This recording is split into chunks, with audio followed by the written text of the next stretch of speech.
Thank you all for being with us this evening. My name is Austin Dillon, and I'm part of the CSRI Conference Committee here this week.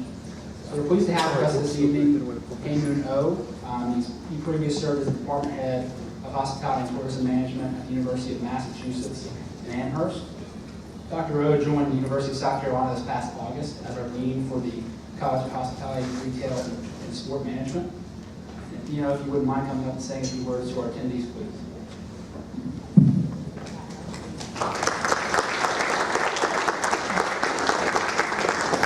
Thank you, Austin. Good afternoon. Welcome to our 9th Annual College Sport Research Institute Conference. I'm Hae-Moon Oh, the Dean of the College of Hospitality, Retail, and Sport Management here at the University of South Carolina. I'm very thrilled to welcome you all to the great city of Columbia and to USC, and I hope you will thoroughly enjoy the time while here. CSRI has become a great tradition to the College of HRSN after Richard Southall and his team continue to invest in cutting-edge research and are on the forefront of hot-button issues in college sport. Our Department of Sport and Entertainment Management is a great flagship program with more than 750 students enrolled in the program. The faculty, staff, students, and alumni represent one of the largest programs of its kind in the country. Our underbook program is currently ranked number 3 in the United States. Do I hear a little wow and a little applause? Number 3 is not bad place to be, but we are still working on to improve and get better. And then we're going to be number 1 prison. It may cost a little too much, but I don't mind being in there. And it is the first department at a major university created specifically for the study of sport and entertainment management with a very strong business curriculum. The master's program is ranked in the top 10 nationally, and we established a PhD program 2 years ago and making great progress at the moment. So I would like to thank our keynote speaker today, New York Times columnist, Mr. Joe Nocera. Thanks for being with us this week. And thanks goes to also CSRI Executive Board member, Dr. John Jerby, Dr. Billy Hawkins, Dr. Fritz Polite, and Dr. Alan Stack, and Dr. Alan Strosky, and Mr. Jamar Brooks, along with the JIAA editor, Dr. Chad Seifried, and Dr. Rama Reams, and Peter Hunt. Yeah, please.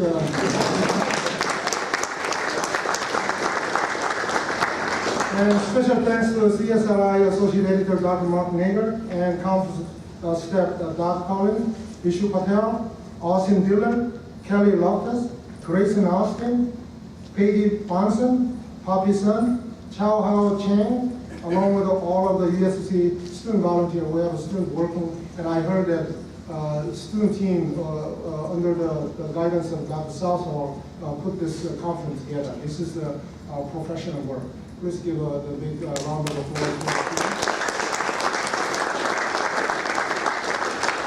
And of course, a special thanks to the faculty, staff, and students from our college. The college is the Department of Sport and Entertainment Management, especially the department chair, Dr. Matt Brown, conference director, Ms. Kim Boone, and CSRI director, Dr. Richard Southall. Finally, I'd like to thank all the conference attendees from across the country, and those include over 100 students and more than 85 faculty members who have come together for the 9th time to share their research and engage in critical examination related to college sport. Be sure to take all that this year's speakers and presenters and event can offer to you. Thank you again for joining us this week and for being part of this year's conference. Enjoy the rest of your day, and I hope you will have a great time at the 2016 CSRI conference. Thank you.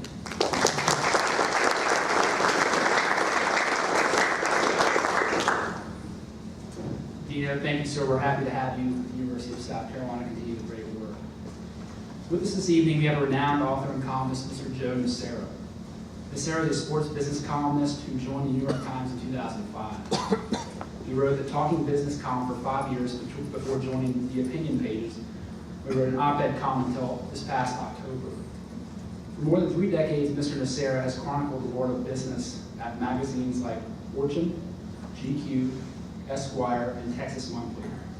He has won 3 Gerald Loeb Awards, including the 2008 Award for Commentary, and 3 John Hancock Awards for an excellence in business journalism. A 2007 Pulitzer finalist, he has written books including A Piece of the Action, How the Middle Class Joined the Money Class, which won the New York Public Library's 1995 Helen Bernstein Award. His latest book, Indentured, The Inside Story of Rebellion Against the NCA, was published in February. Mr. Nocera received the Bachelor of Science in Journalism from Boston University in 1974. His sports business column appears online each Friday morning and in print on Saturday, and when events warrants at various times throughout the week. We're delighted to have him here with us this evening. Please join me in welcoming Mr. Joe Nocera.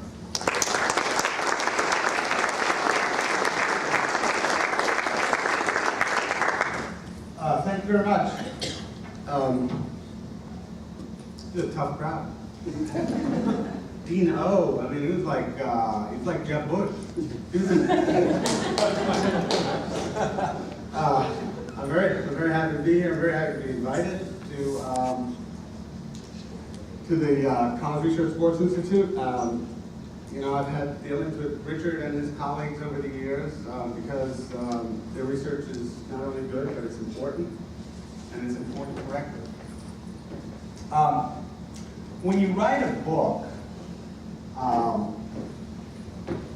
you develop a stump speech, right?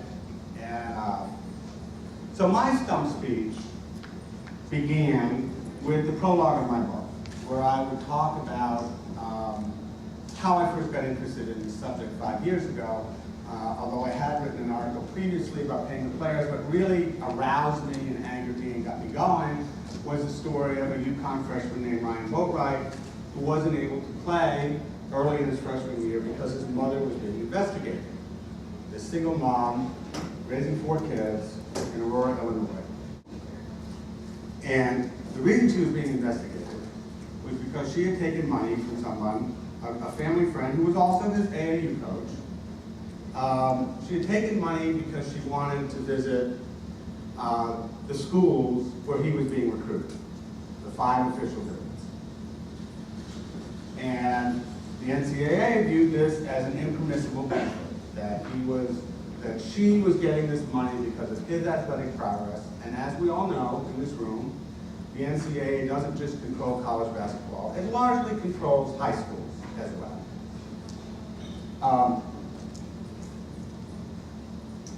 Yesterday, the NCAA changed the rule. It is no longer an impermissible benefit for a parent to go on a recruiting trip with their son or daughter who wants to be a college athlete or is being recruited as a college athlete. Now, it's legal. And the NCAA is allowing universities to pay not only for the athlete, but for their parents. So there's 2 points about this.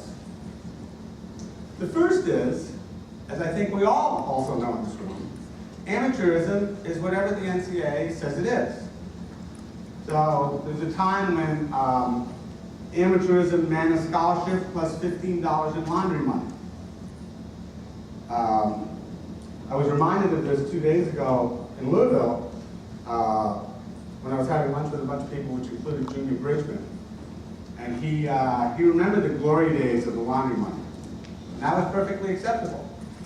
And then in a cost-cutting move, because college sports was getting out of control, they took away the laundry money. So suddenly, if somebody gave you $15 a month for playing college athletics, it was a violation of amateurism. Another great example of this is the cost of attendance, differential. The amount of money that you now get, that's the difference between a scholarship and what's called the full cost of attending college. Andy Schwartz, who's in this room, was one of the driving forces behind what's called the White case, which preceded the O'Bannon case. The White case was absolutely about cost of attendance. Right, Andy? Yes. Okay. Phew.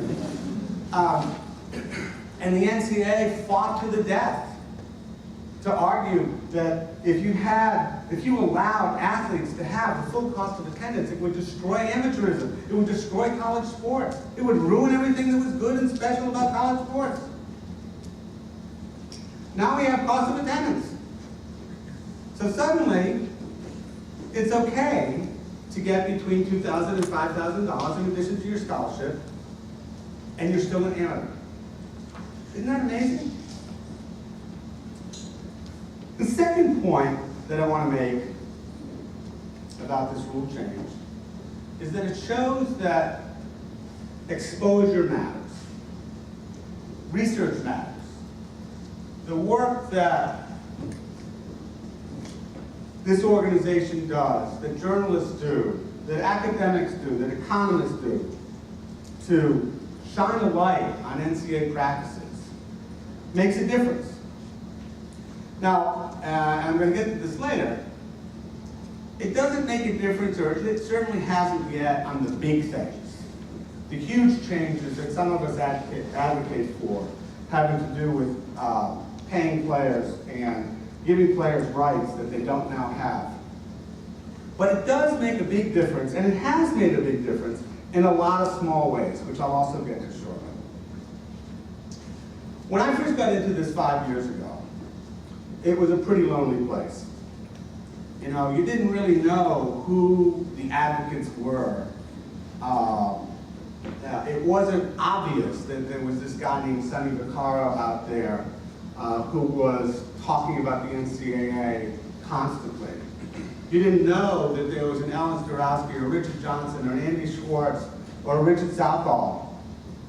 They were very, very much under the radar. Or Ramogi Huma, who we'll get to shortly. And they all came to this, most of them weren't athletes. Most of them didn't have a lifelong interest in the NCAA. And when you think about it, as the world's problems go, this is a pretty small one.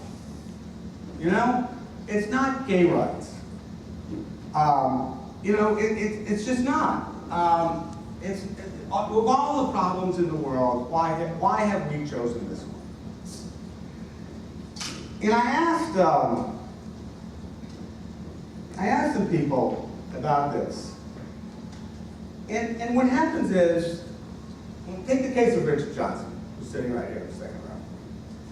He's a lawyer, minding his own business, doing the law, understanding the Constitution, understanding what the law means, understanding what rights people have. And he suddenly gets a client named Andy Oliver. And Andy Oliver has a problem, which I may screw up, but don't correct me. But the gist of it is, he's trying to figure out whether to go to college or whether to stay in college or whether to go pro. And he gets some advice from a professional. And the NCAA rules that makes him immediately ineligible to play college anymore. And Richard Johnson says, what the? He can't believe it. He can't believe it. And he goes down this path, and the more you learn about the NCAA, the more sort of startling it becomes. And you think to yourself, can an organization really do these things in America? Now? Is this really possible? That my client isn't allowed to get advice, professional advice, otherwise he loses his college career? How can that be? And Richard sued, and he was winning. But then they settled. And one of the things that came out of it, sort of famously, at least to those of us in this subterranean world, is probably the least judicious, angriest law review article in the history of law review articles. Because he just couldn't contain himself. Andy Schwartz, who's a character in the book, for better or worse, You know, he's an economist who works as a legal, who does economic work for lawyers who bring antitrust suits. It's complicated stuff. And yet he somehow finds the time to write these screeds everywhere, Vice, Deadspin, you name it, about the NCAA. Why does he do that? Because he just can't believe this is allowed to happen in America. It just makes us crazy. And so, you know, Ramogi Humam, who actually was an athlete, like UCLA, he gets interested in this or gets involved in this because he sees one of his teammates get suspended for a game because he complained about going to bed hungry and somebody put a bag of food by his door, which he took and ate. And he thinks, how can this be? This is wrong. We got to do something about this. So he starts an organization that toils anonymously for 15 years. Until finally he meets a guy named Kane Coulter, who's the quarterback at Northwestern, and they try to start a union with the Northwestern football team. And suddenly he has visibility.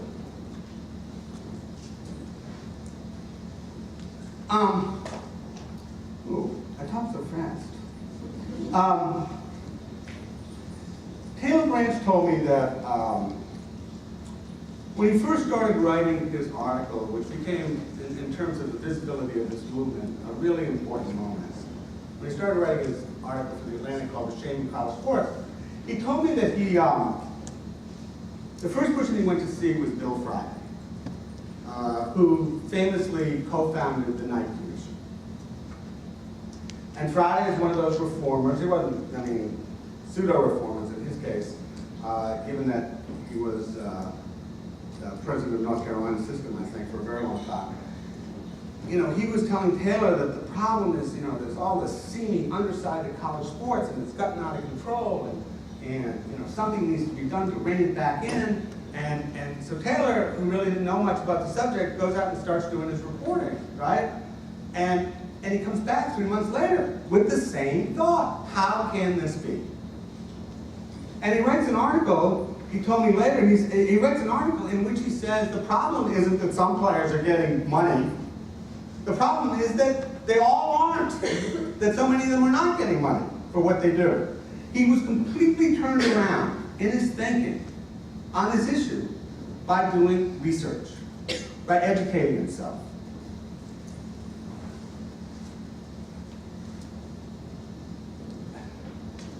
Richard Southall has written, I think importantly, about the propagandistic nature of the NCAA. In my columns, I've used the phrase Orwellian more than once. And you can trace that back to the 1950s. You can always trace it to the moment when they first wrote that their purpose was to prevent the exploitation of college athletes.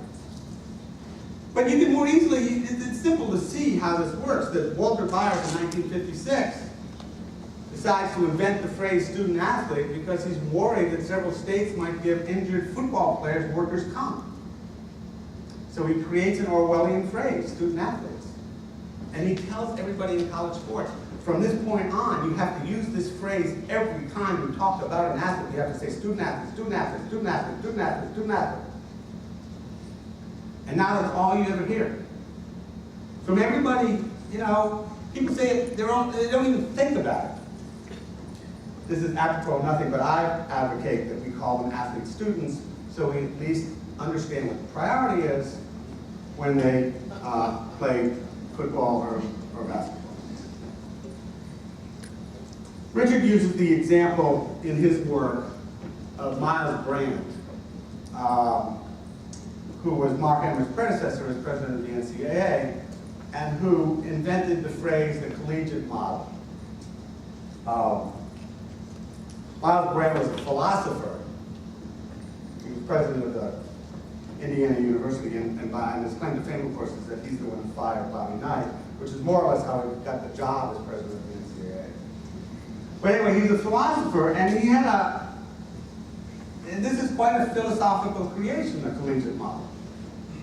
Because what the collegiate model does is it creates a construct that says everything about college sports can be revenue maximizing, but the players have to be satisfied with a scholarship. He wouldn't phrase it like that, but that's what it is. And that's the collegiate model. Another great example, which I'll get to also a little bit more later because it's actually in the news today, is the graduation rate problem. And it was a problem because if they used the federal graduation rate for athletes, it didn't look very good. So what was the NCAA's response? Well, it's easy. You invent your own graduation rate. You make one up. This is called the APR, academic progress rate. And in so doing, you rejigger it in such a way so that athletes who leave the school, whether they go pro, whether they drop out, whatever, who are in good academic standing, don't count against the graduation rate or the progress rate. It's such a neat trick, but it's complete propaganda. One of the things this organization has done, importantly, is come up with some rigorous research that shows very clearly how much lower, worse, the actual graduation rate is, especially for African American athletes in football, men's basketball, and several other sports. It's important as a corrective to show you what's really going on. It's also, I think it's also important in terms of discussing race in athletics, which is not really my subject here today. But I do find that it's difficult to spend a lot of time around the NCAA and college sports, and particularly the revenue sports, without thinking about race. Because those sports are so dominated by African Americans, and so often disadvantage African Americans, and yet the NCAA rules seem completely rigged against them in particular. For decades, people assumed that if the NCAA was going after a coach or a player in an enforcement action, it was because the coach or the player had done something wrong. That it was that they were the wrongdoers and the NCAA was the good guys. Today, it sends, to this day, like, if you look at Twitter, which I spend way too much time on, you see regular tweets from the NCAA about how wonderful this athlete is and what this athlete did, and so on and so forth. And now they've even hired Billie Jean King to do some advertisements that are almost shocking in their propagandistic effort. So people don't really think that anymore. They don't assume the best of the NCAA. They often assume the worst. And so I want to just talk about a little bit what has happened to cause the NCAA from going from being viewed completely as the good guys into something that's more accurate about what they are. Now, the way I would put it is they're a ruthless, heartless, rules-bound organization that lacks two important qualities: compassion and common sense. That's my impression. Well, one thing that's changed is the O'Bannon case itself. One of the interesting things when I was researching the White case was it got almost no attention, it got almost no publicity. It was a completely underground case. The O'Bannon case was high profile almost from the moment it was filed. Partly because, in no small part, because Ed O'Bannon himself had been such a high profile athlete, and people really empathized with him or wanted to understand what his complaint was. The second is that the critical voices, and I'm thinking here particularly of Sonny Vaccaro, started to get a wider hearing. They started to get quoted more. And this is also associated with O'Bannon, because Sonny Vaccaro had a lot to do with ginning up the O'Bannon case in the first place. So he became the person that reporters would call when they wanted to know something about it, a quote about it. A third factor was that some of this academic work, some of these studies started to get some prominence. One study I remember in particular was the work Ellen did, I think with Ramogi, to calculate, I may get this wrong too, but don't correct me, to calculate how much a college football player would get if they used the same criteria that the professionals use, which is like, in the 50% range of revenues. And it was, well over $100,000 per athlete. That stuck in people's mind.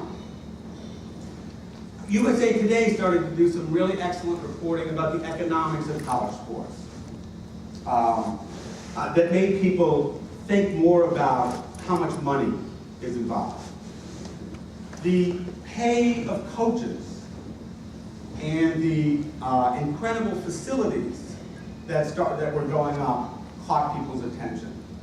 One of the big reformers is Jay Billis, who, I don't know anybody who advocates for paying the players in a way that's has more common sense and is more pointed than him. So he told me that when he was a student athlete, an athlete student at Duke, he was concerned with these issues already, but he wasn't thinking about money. He was thinking about medical care. He was thinking about the transfer rule. He was thinking about all the restrictions on players, but he wasn't thinking about money. And the reason he said was because his coach made $100,000. Not that much more than a top professor would make. In fact, maybe even less than, a really valued professor that they had learned from Harvard or something. He says, today, my coach, Coach K, makes $10 million. How can you not think about money for the players when the coach makes $10 million? And that changed the way he thought about money. A fourth reason is that journalists who had always accepted the NCAA's logic and rationales, who had accepted its propaganda at face value, started to question it. They became critical of the NCAA, and they also became critical of universities and conferences that control and run college sports. And they began poking at the unfairness of the rules and the illogic of so much of the NCAA's rationales. And there was a good example of this today on Twitter. I told you I spent too much time on Twitter, although it's actually been really useful today. The NCAA put out a tweet that said, later this afternoon, it would release its annual APR numbers. And Kevin Trahan, who writes for Vice Sports, he tweeted back, remember, APR was created by the NCAA for the purposes of inflating bad graduation rates.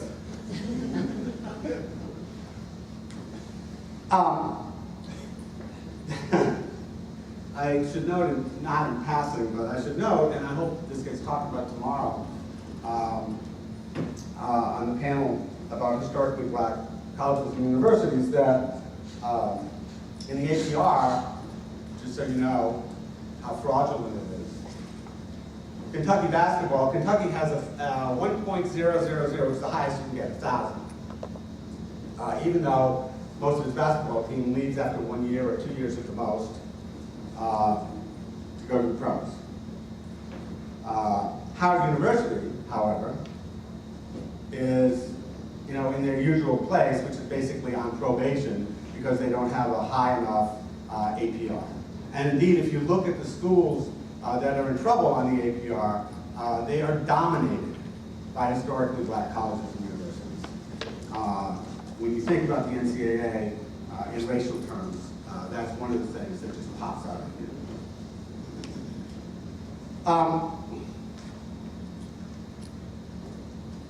My point, which I'm getting to, takes me a while, is that as a result of this exposure, at least some of these rules began to change. And there's no question that it's directly the result of the drumbeat of bad publicity that began to take place 4 or 5 years ago.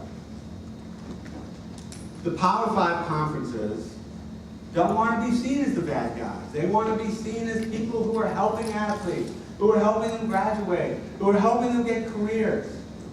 They don't want to be seen as stomping on athletes' rights or having them go hungry.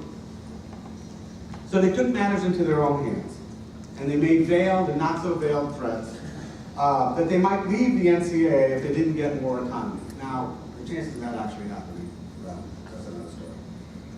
And as a result, the NCAA membership, feeling it had no choice, voted to give them more autonomy. And there's no question that they've used this autonomy in part to make things at least a little better for athletes. One example is the gradual return of the 4-year scholarship. It's not here entirely yet, but it's coming. And it does exist in some places, and some schools are trying to use it as a recruiting tool. Another example is the cost of attendance, which didn't exist. I mean, the Power 5 basically shoved this down the NCAA's throats. The smaller schools, who outnumber the Power 5 schools, didn't want it, voted it down originally. The Power 5 said, we're going to do this. This is a total aside, but give me this. So, the NCAA says, and everybody in college sports says, well, you can't use money to recruit players. That would be so horrible. They're already doing it. Alabama's cost of attendance before this happened was $2,500. Alabama's cost of attendance today is $5,500. You don't think they're using that as a recruiting tool? Makes sense. Never mind. Sorry about it. My point is that these changes came about because journalists and reform-minded academics and economists shed a light on practices and rules that made athletes akin to indentured servants. And on very, very rare occasions, players did it too. The most famous example being Shabazz Napier, with a bunch of microphones in his face during the Final Four, saying some nights he goes hungry. And people looked into this, and of course it was an absurd rule that players couldn't take food from the training table and bring it back to their rooms. That was an impermissible benefit, if you can believe it. There were so many rules like that that just defied belief. I'm going to tell you another one that I heard just the other day. Somebody told me that a volleyball team that his daughter played on was in a tournament. So he invited them all over to his house for dinner and the parents. So of course you can't just do that, right? You can't do that. You got to go through the compliance department of the university to be able to do that. So they go to the compliance department, the compliance department looks it up, rule page 327, having the team have dinner with a parent. And the rule says that the athletes can eat there for free. This is at someone's house. But the parents have to pay the host of the dinner to eat at the dinner. So the guy had to collect like $20 from all the parents as they walked in the door. This is a true story. This is the thing about the NCAA. There's always something dumber. As dumb as the rules that you know about are, there's always something dumber that you haven't heard about. It's a constant, fascinating, wonderful surprise that keeps me in business. There's also, there's an increased awareness of potential issues. And here's a good example. Louisville, a few years ago, when they were in the Final Four, one of their players was horribly injured. Broke his leg, but a really, really bad way. Enough that you could immediately wonder if he was ever going to be able to play basketball again. And somewhat to my surprise, the next day there were a bunch of stories saying, how will Louisville treat this player? Will he get to keep his scholarship? You know, if he can't play again? What will happen? Will Louisville give him the appropriate medical care? I was surprised that these questions were raised, but it was a good thing. And Louisville actually had to come out with a statement that said, of course we're going to take care of him. We would not take care of him. Of course we're going to take care of him. And they did. I found out that he transferred to Georgia Southern, played 2 years and graduated. So, let me give you another example that I think is almost certainly going to take place in the next few years. The transfer rule, I believe, will be abolished pretty soon. Again, almost entirely because of bad publicity, because reporters and others aren't just accepting the transfer rule as they did for decades. They're saying, huh? How can you do this? So, I mean, you all know what the transfer rule is. If you want to transfer from one school to another and you're an athlete in basketball and football, you have to sit out a year and lose a year of eligibility unless the coach gives you a waiver. And if the coach doesn't give you a waiver, you're stuck. So I wrote a column a few years ago about a guy named Todd O'Brien, a 7-foot player at St. Joe's. He didn't play that much. Coach Phil Martelli didn't like him that much. He mostly sat on the bench. But he graduated with a year eligibility. And he transferred to UAB. And Martelli refused to give him a waiver. Now, you're a graduate student with 1 year of eligibility, so if the transfer rule applies to you, you're stuck. He's done, and he was done. That finished his athletic career. He wanted 1 more year, and he didn't get it because his coach wouldn't give it to him. And the NCAA won't intervene in any of these cases because their basic thing is if the coach says no, it's no, and there's nothing we're going to do about it.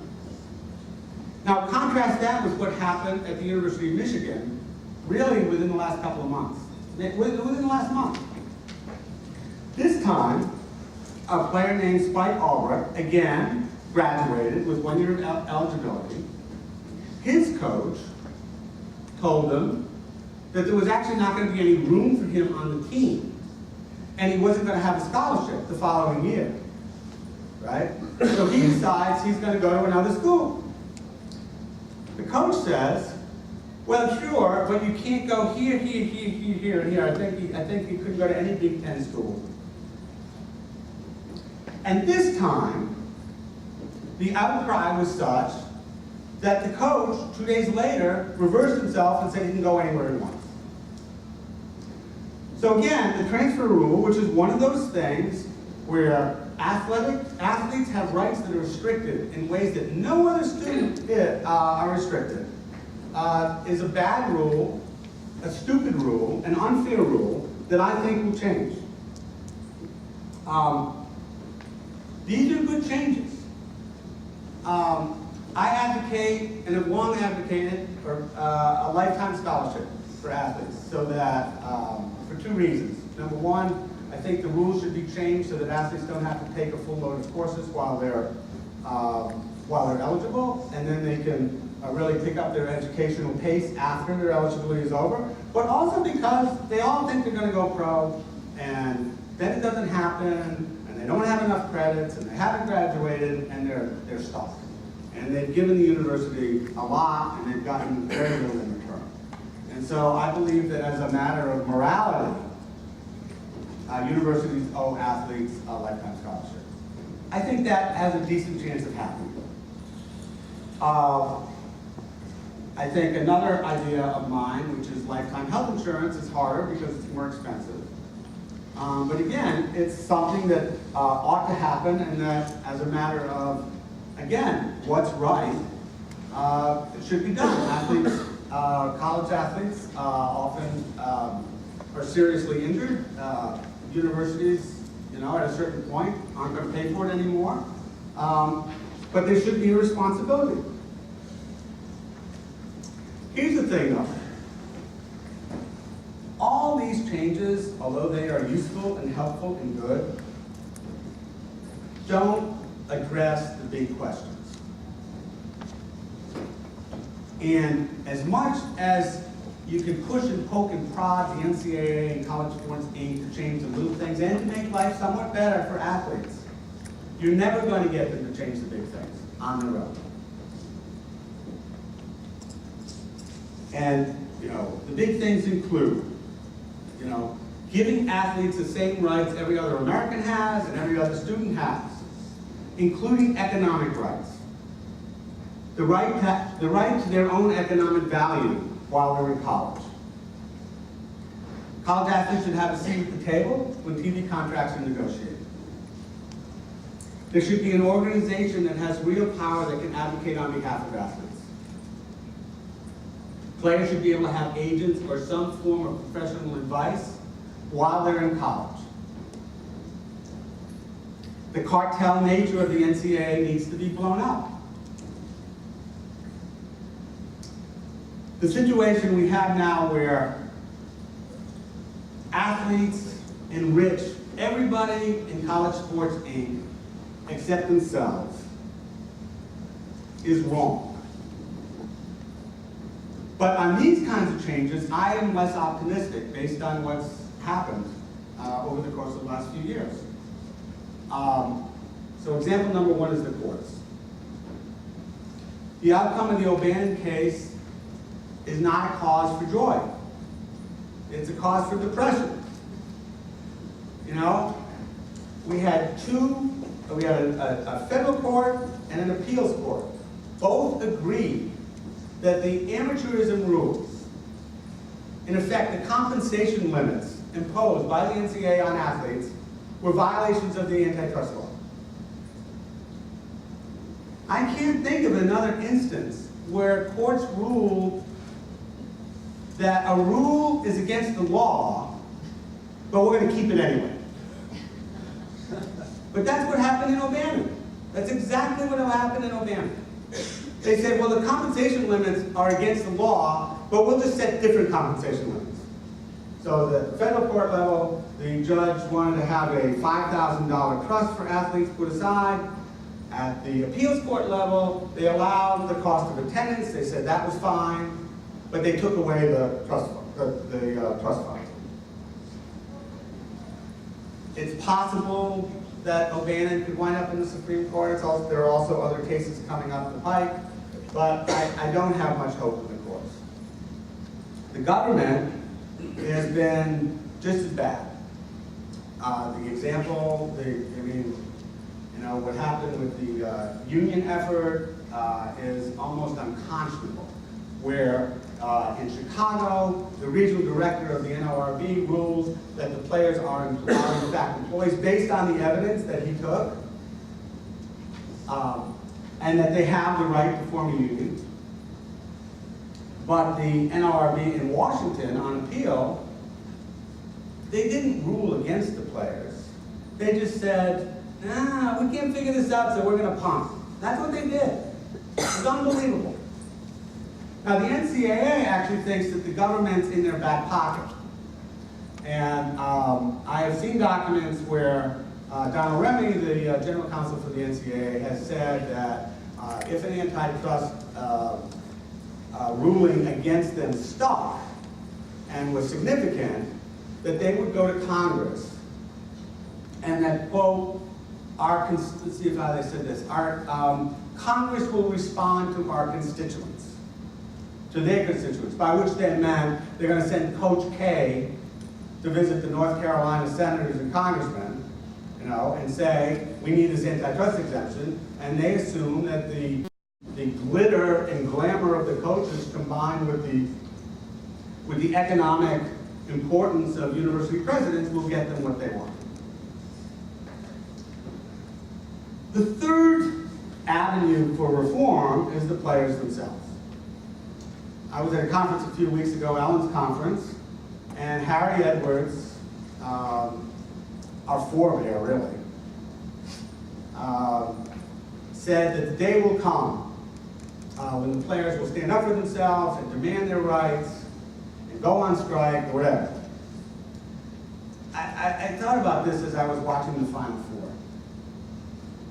And anybody who saw the pregame or the player introductions of the Final Four has to realize how hard that would be. The player's face is illuminated on the floor in giant form, and light shining everywhere. And the players come out with the with all this excitement and noise and loudspeakers. And you think to yourself, you know, are they really gonna boycott this?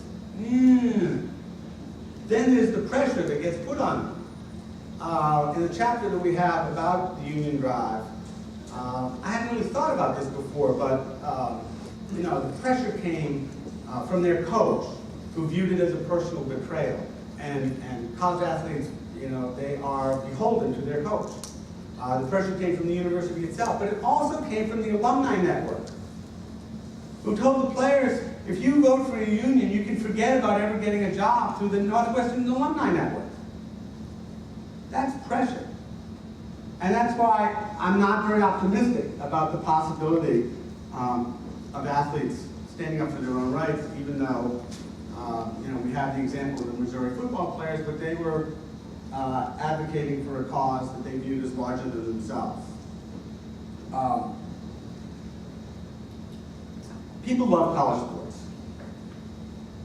Television, they buy the rights for billions of dollars because people watch, because they want to watch, because they watch collectively. Fans buy seat licenses.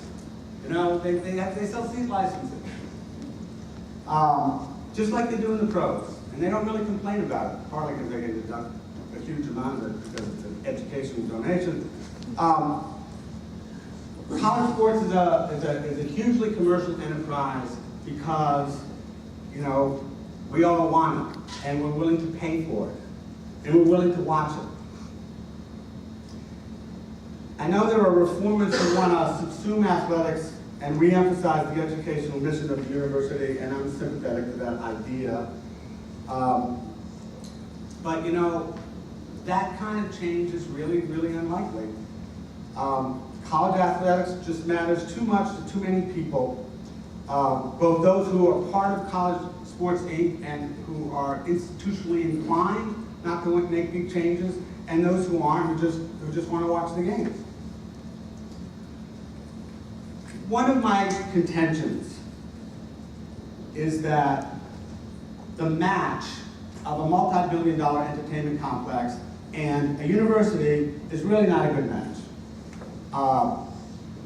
It evolved in the way it did. It's a very American thing. It really doesn't exist anywhere else. But it means compromises that inevitably affect the academic mission of the university. And on the flip side, the bargain that the universities make to the athletes is extremely one-sided. I'm going to take just a second here, see if I can find this. Yeah. Hold on one second. I should have just left this up. There it is. I went to the University of North Carolina maybe a month ago to write a column about how that terrible, terrible academic fraud scandal was affecting the larger university community, not the athletic department, but the larger university community. And in the course of reporting that column, I came across a letter written by a history professor named Harry Watson. And he wrote it to an alum who was grumbling about this and saying, no, let's just get rid of it and get back to normal. And he wrote, the deeper problem is that we entice these players to entertain the public and enrich their coaches by performing a vast amount of arduous, dangerous, unpaid work with the opportunity for free education and a distant chance to go pro as their only compensation. Then we set up conditions which make the education either meaningless or nearly unattainable. To me, this situation is fundamentally immoral. I think the goal, ultimately, of those who want to reform the NCAA and college sports really is, in one way, shape, or form, to change that bargain. And I think we have a long way to go. Thank you very much.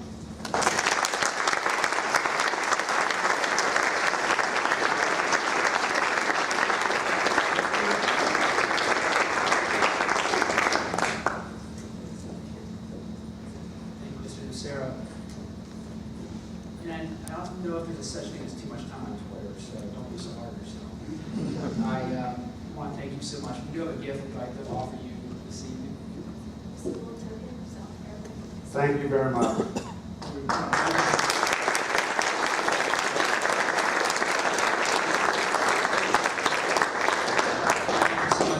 And wisdom. Just a few announcements as well. We have a book signing that we'll proceed out in the atrium with Mr. Nocera if you'd like to attend. I would encourage it.